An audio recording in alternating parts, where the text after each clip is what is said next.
If the P&ID is your city map, then the loop diagram is a wiring blueprint for one specific building on that map. It zooms all the way in, and it gets very precise.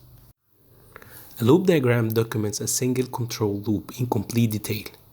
We are talking every wire, every terminal number, every cable designation, every junction box, every power supply, everything you need to physically trace or troubleshoot that loop from the field device all the way to the control room. It's all on one sheet. Let's make that concrete. Say you are troubleshooting a pressure transmitter that's giving a bad reading. The operator tells you the pressure reading on the screen looks wrong. It's stuck at a fixed value. You pull out the loop diagram for that pressure transmitter. The diagram tells you the transmitter is connected to terminal 5 and 6 in junction box JB03 via cable CBL21. From the junction box, the signal travels to terminal 8 and 9 on the field panel. From there, it goes to the DCS card in slot 4. You now have a complete map of the signal path.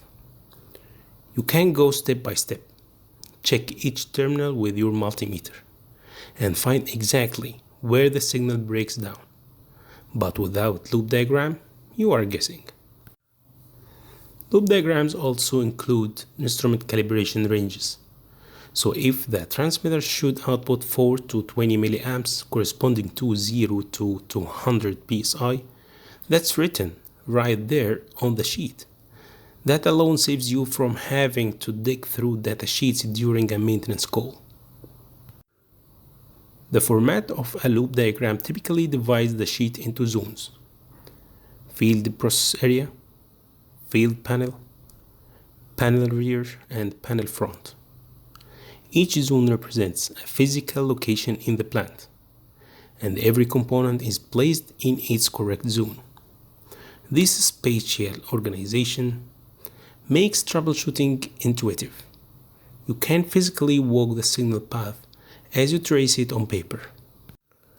Now, let's shift to a different kind of document, the functional diagram.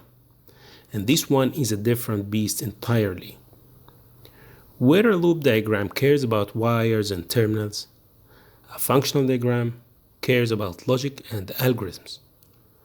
Answers the question, how is this process being controlled? What is the control strategy?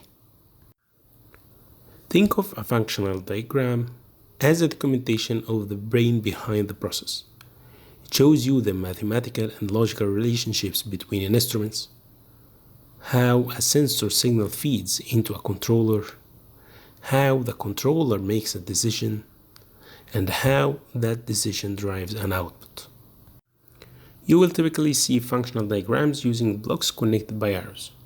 For example, a flow transmitter might feed into a P&ID control block, and that P&ID control block drives a control valve. If there is a cascade control scheme, where one controller's output becomes another controller's setpoint, the functional diagram makes that relationship crystal clear in a way that a P&ID simply cannot. A practical example. Imagine a feed-forward control system on a heat exchanger. The idea is to measure the inlet flow rate and primitively adjust the steam valve before the temperature even starts to change. The P&ID shows you the instruments and their tag numbers. The functional diagram shows you the math, how the feed-forward signal is calculated, how it combines with the feedback correction, and what the final output to the valve looks like.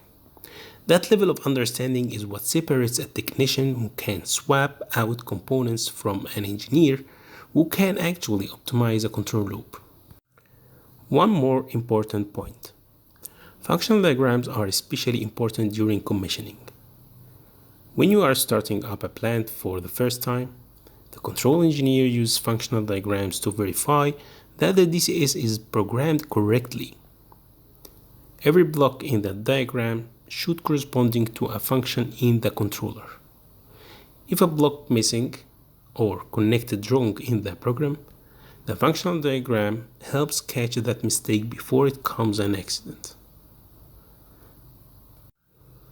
So, to summarize, loop diagrams are your field level physical connection documents.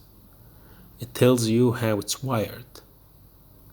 Functional diagrams are your control strategy, logic level documents, and tells you how it thinks. And both are essential. Thank you. See you.